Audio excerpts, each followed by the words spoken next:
8 years ago, at the age of 58, I took voluntary redundancy from a well-paid corporate job that I'd begun to loathe. I'd already reduced my working week to 4 days, but requests to reduce that further were ignored. When the opportunity to leave came up, I jumped at it. The package wasn't great, but I calculated that it was sufficient to provide a year's grace, 12 months to find alternative employment that I enjoyed. I was lucky I found a job almost straight away that allowed me to work 3 days a week. And over the years, I've gradually reduced my work commitment further until now I'm fully retired. Well, sort of. Taking voluntary redundancy wasn't a snap decision. I'd been preparing the ground for years by overpaying my mortgage and putting as much as I could into a private pension. My original plan was to retire at 56 with the aim of living on £10,000 a year until I took my state and private pension at the age of 66. I had no idea where the money was going to come from, other than downsizing the house and living off the equity released. This is what I now call cloud cuckoo land. I never voiced this plan to my wife, which is probably just as well. Then I read a book, What Colour is My Parachute for Retirement? And it brought me to my senses. I don't have the book any longer and I can't remember everything it covered, but the gist was that the nature of retirement was changing. Instead of work coming to a full stop, it was more likely that we would gradually ease into retirement. The book stressed three things that were essential for successful retirement: wealth, health, and purpose. What colour is my retirement parachute opened my eyes. If I was going to retire early, I had to have a plan, and I had to accept that working might be part of that plan. For me, retirement was going to be a gradual process instead of a hard stop. I had to find a job that allowed me to work less and live more.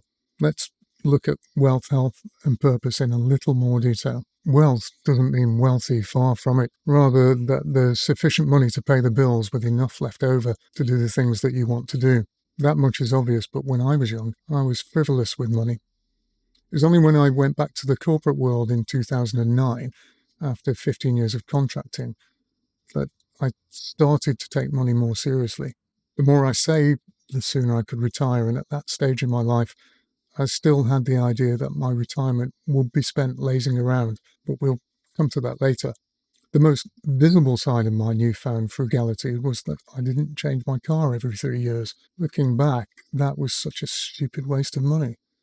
I remember the look on the salesman's face when I told him that I intended to keep the new car for at least 10 years. Most of our customers change their cars every 2 years, he said, and I knew why. They were buying on finance. That car is now 13 years old with nearly 100,000 miles on the clock. A mate of mine doesn't buy a car unless it already has 100,000 miles on the clock. The mileage on his last car was over 220,000 before he reluctantly changed it for something newer. Neither of us is poor. We'd just rather spend our money on something more important.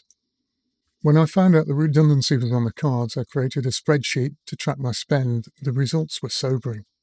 My wife worked part-time and she earned just about enough to pay the bills each month. There was no doubt about it, I would have to find a job. This was 8 years ago, remember, before inflation took hold.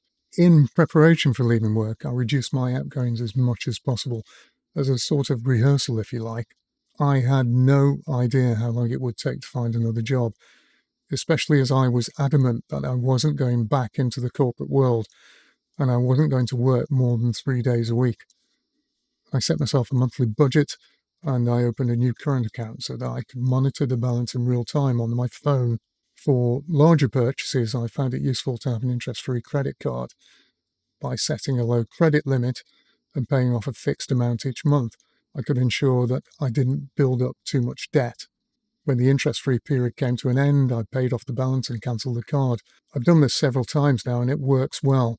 The rules are only one card at a time and always pay off the final balance to avoid interest.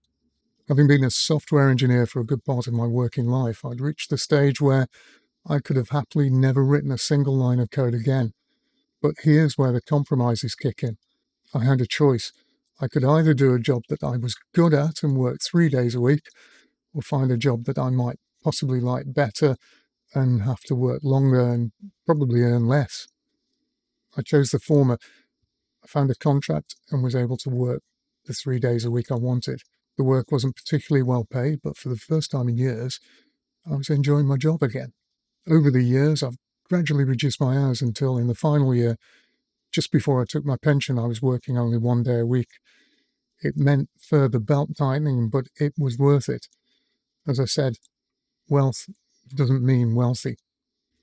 Like wealth, health doesn't necessarily mean healthy. When I left my full-time job, my health was suffering, not in any major way, but I was unfit, overweight, and stressed. Over the next year, I exercised more, watched my diet, and began to relax. I found that it took a surprisingly long time to get work out of my system. After 40 years of working full-time, not having to go into the office every day came as a shock.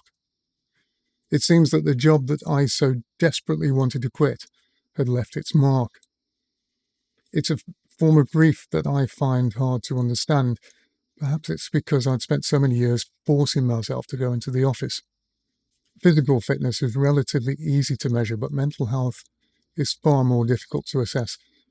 I remember confiding in my GP that I got anxious sometimes, only to catch him rolling his eyes as I left. Never again. The lesson here is that you shouldn't underestimate the emotional strain of leaving work. I still dream about my job, even now. In the UK, Suffolk Mind, a regional mental health charity, have an interesting emotional needs and psychological resources approach to mental well-being that considers mental health as a continuum. I use this approach to assess my own mental health after I'd taken redundancy, and I found it really useful. I'll put a link in the description.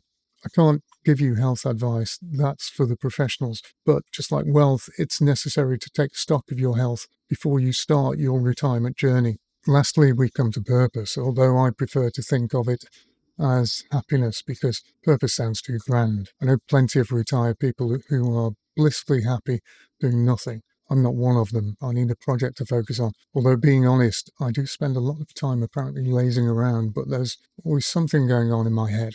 A shorter working week meant that I had more time on my hands, and I naturally gravitated back to the things that I was interested in when I was younger: walking, cycling, music, and writing. It wasn't that I'd given any of them up entirely, but I could now take them more seriously. There's this thing called cognitive load, which in simple terms is the amount of mental energy required for a given task. Related to that is cognitive capacity, which is the total available amount of mental energy. After a hard day at the office, my cognitive capacity was almost completely exhausted. Physical exercise wasn't a problem, but learning a new piece of music, writing a story, or anything requiring mental effort was a challenge. Some people can cope, but I'm not one of them. I watched a lot of TV in those days. How things have changed. It's a rare day when I don't pick up my guitar or write a few words or do something like making this video that's creative. My work-life balance is at last swung in the right direction. My purpose is being creative. I'm not massively talented, not talented at all in some respects. I'm more of a dilettante, a creative magpie, a jack of all trades. But as I learnt recently, the full quote is, "Jack of all trades, master of none, but oftentimes better than a master of one." Now you're thinking, lucky sod, you've got it made. And I agree, but don't forget that it's taken me 8 years to reach this work-free utopia. I know people who retired at 55 haven't done a day's work since. The last 8 years has been full of compromise, but one of the many things I've learned is that work isn't necessarily evil. In fact, I now think it's a good thing. I'd even go as far as to say that at times it's been fun, but that's only because it's been on my terms. I'm lucky in that I'm more motivated by intrinsic rewards, such as, I don't know, just the pleasure of finishing a piece of writing, than I am by extrinsic rewards, such as earning a stack load of money, although that would be nice. What would I like you to take away from this video? Well, I'm not one for giving advice, and whilst wealth, health, and happiness makes a good slogan, life's more complex than that. Without sufficient wealth or health, happiness might be hard to find. No, the only advice I can give is that perhaps you should think about reading What Colour is My Parachute for Retirement, and not just because there's an affiliate link in the description. You don't have to click that.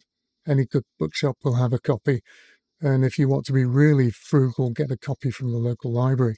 Planning is boring, but as the old saying goes, It's better not to leap from the frying pan into the fire. If all this video does is to stop and make you think before you take that leap, it's done its job. I've seen plenty of videos that make the transition from full-time work to potentially not working at all sound easy. It wasn't for me, even though the risk I took was calculated, and I had a safety net in the form of a redundancy payment. If my younger self from 8 years ago could have looked into the future, he'd have been quite pleased with the outcome, because there were times when the future didn't look quite so rosy. When I started this journey into retirement, I didn't know what the future held. If I hadn't taken redundancy, I'd have a lot more money in the bank and a bigger pension, that's for sure. But would I be happier? I think not. The most precious resource we have is time, and it's best not to waste it. I'd swap time for money any day. I hope you found this interesting. It's a very personal story because my situation is different to yours. I just thought that I'd talk through a few of the ideas that helped me along the way. I'd love to hear your comments, what worked for you or what didn't. What plans do you have? In the meantime, I'm going to keep working on my little side hustle because it gives me purpose, and on a more practical level, my poor old Ford Fiesta will need replacing one day. Thanks for watching.